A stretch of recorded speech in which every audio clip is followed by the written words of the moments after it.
You finally showed up! Look, Destiny and I have a complicated relationship. I've close to 100 hours on the game on Steam, and that's not including the amount of time I spent on Battle.net before any of the changes happened.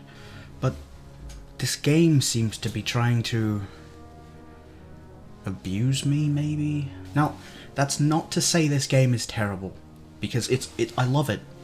I have a lot of friends I play it with that also love it. It just annoys me so much to see that this game has been going downhill for so long. So, here is my Destiny 2 review. Destiny 2 was released in September 6th of 2017. Originally it was released on Battle.net, that is like Blizzard's platform for their games, before being released on Steam on October 1st of 2019. The game to this date has positive reviews, very positive reviews, and I would agree mostly. Destiny 2, I feel, has an amazing blend of MMO and first-person shooter mechanics. The gunplay is satisfying, the visual style is pleasing to the eye. I feel most of the abilities are very, very satisfying to use outside of PvP. The amount of content in the game is more than enough for most players if they want to spend hours at a time playing, if they are willing to stay free to play. Some of the DLC expands the game quite well. It brings a lot of exploration to the game, and it brings so many guns into the game that sometimes they are hard to keep track of. But, luckily, Bungie kept that in mind. As a brief overview for someone just starting to get the game, Destiny 2 is great. It's not the best game. I don't believe there will be ever a perfect game. Destiny 2 is a good game. And if that's all you wanted to hear for a review of someone who's free to play, and if maybe you're a die-hard fan that doesn't want to hear criticism because you're being blabbed at by Bungie about how great their game is, then I suggest you turn this off here, because it's going to get harsh. Huh. Hey, can I grab that one off you? I have money.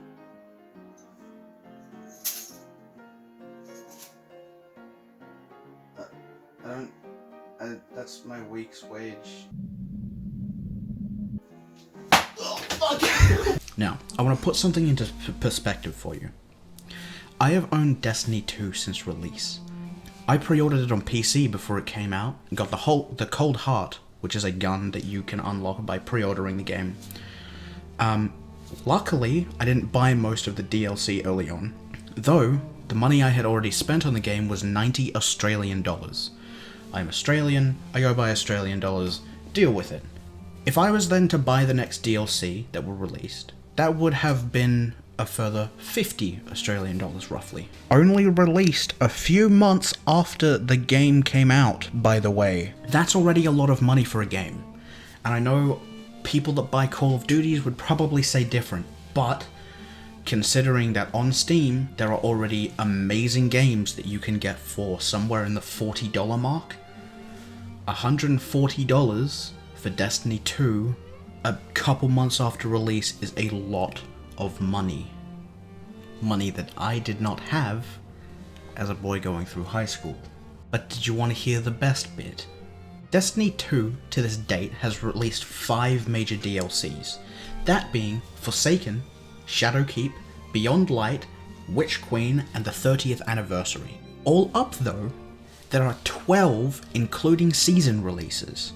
So, if I was to get every DLC and season since Destiny 2's release, most of which are not that great by the way and cost way too much, I would have had to have spent 585 Australian dollars and 31 cents. Not only that, but upon Bungie's contract ending with Activision, on October 1st, Destiny 2 came to Steam, deleting it off of Battle.net and releasing 200 and 47 Australian dollars worth of DLC and seasons for free. Now that sounds amazing. Until you realize that none of this was told to the community until Shadowkeep was announced. Oh, and by the way, Bungie, don't think I've forgotten about removing 80% of the free content just because of some scary fucking pyramids. Beep, beep. Okay. You hear that? That's the fucking bullshit alarm. We have something I need to tell you real quick before this video ends. A couple days ago, Bungie released the new season update, and they released a new DLC for a dungeon. Well, DLC, usually it involves content, but all they added was a dungeon. And I know there's one that releases later, but for $20, 20 Australian dollars, you get one dungeon at the moment, and then another dungeon later on. What? Not only that, but with the new season update, I feel like this game has become the most broken thing I've ever experienced. I have never witnessed so many bugs in Destiny 2. I feel like one of the only things I felt like I was going to say that was positive about this game was that at least it's not as broken as Defiance was when it was around. And Defiance, I feel, is also a good game, if it had more time to shine. But now, I can't even say it's not that. Because, I mean, you'll be able to see it on the screen now. How many glitches and weird bugs we saw, like, currently. There were things where we would load into the same map, and we wouldn't even be able to see our friends. And we also had quests on that same map that we just weren't able to access because the game decided that it didn't want us to. It is insane to me, absolutely insane to me, that this one update that added one dungeon and another one coming later, still manages to break the game worse than I've ever seen before. Back to the video. Oh my fucking god. How did they do one update? This is one update! What did they even change to break it this incredibly badly?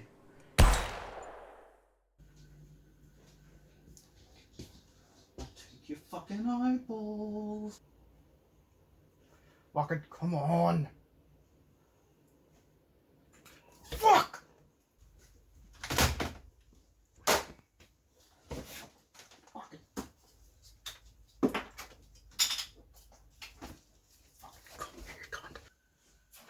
Shit, fucking fuck you, fuck you.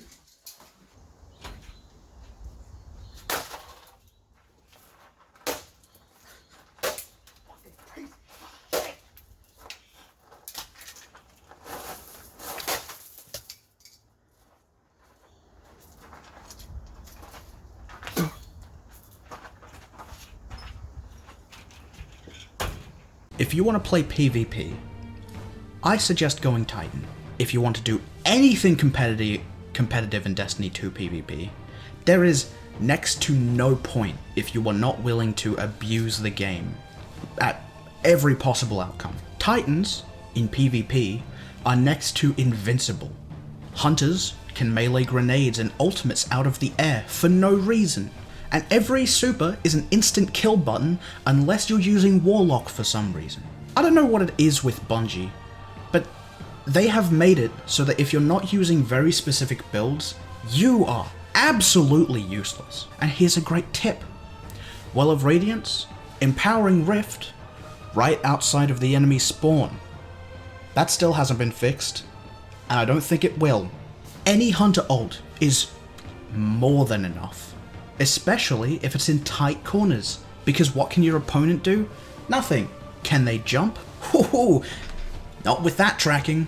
And if you are a Titan, find a point or a corner, put down your wall, pull out a shotgun. That's all you need. Nothing else.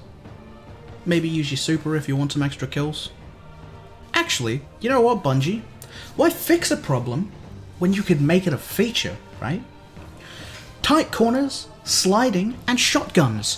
What a great combination in Destiny. Shotguns, in Destiny 2 PvP, are one-hit kills to anything outside of a Titan. And most people just so happen to be playing things other than Titans, because Titans are only useful in PvP. Ever since Destiny 1, shotguns have been one-hit kills. But they didn't start with ammo until Bungie came up with the bright idea of giving shotguns a one-hit kill weapon, extra ammunition when you spawn. Level design is a strange thing in Destiny 2. Sometimes it's really good, sometimes it's Prophecy Dungeon. Prophecy Dungeon is possibly one of the worst designed things I've ever seen in Destiny, let alone any other game. The Prophecy Dungeon is focused around the main mechanic of gaining orbs or motes, depending on whether you are in light or dark areas when you are killing enemies, and then depositing those motes onto a pad, which will be glowing white or black, depending on if you need light or dark motes. I admit, the idea of this mechanic was fun. It a part of the dungeon and one of the reasons I found most compelled to continue playing this dungeon. But then the middle section hits. A mini-boss with the ability to throw you miles away, surrounded by some of the hardest hitting and spammiest enemies you have ever seen in your life. On a stage the size of my toenail. This is not fun, Bungie. This was never fun. You cannot give someone the ability to throw you off of something the size of a toothpick. There is a difference between a stage being difficult and a stage being poorly designed. A Dark Souls boss is difficult because they hit hard, but once you get to understand them, usually they are relatively easy to beat. This is not difficult, this is poorly designed. Standing behind a wall? Doesn't matter, the boss can shield blast through walls. Low on health? Hope you're ready for 600 scions to walk around the corner looking to take your fucking lunch money. Why would they ever think this was fair? It genuinely makes me so confused.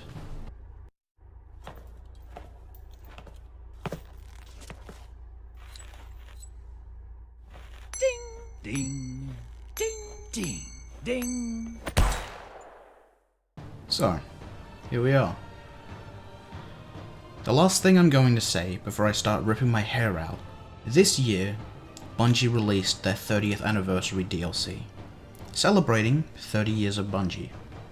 This is a good achievement. I feel like Bungie has done a lot to deserve that DLC. And with this DLC, they've brought back one of the most anticipated guns in the entirety of Destiny, known as Gjallarhorn. If you were Bungie, would you A. make an event for free with Gjallarhorn being a reward and celebrating Bungie's games? B.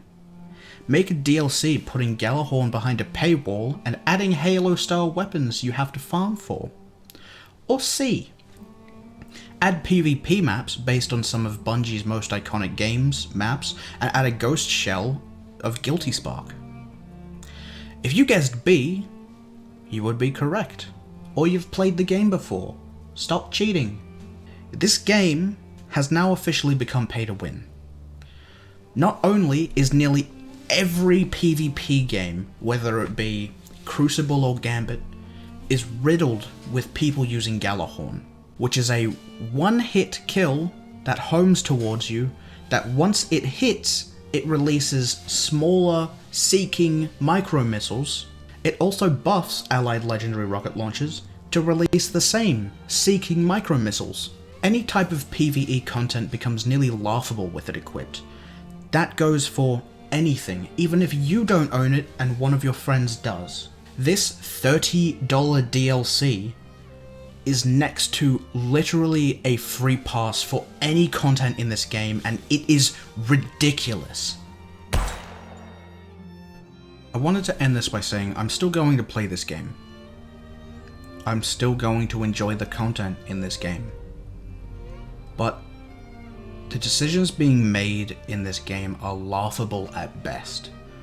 There hasn't been a DLC release since, except for Witch Queen, which has positive reviews at all. And if that doesn't call for a change in the way Bungie thinks about their DLC plan, I don't know what will happen to this game in the future. Thank you for watching. I'll catch you in the next one.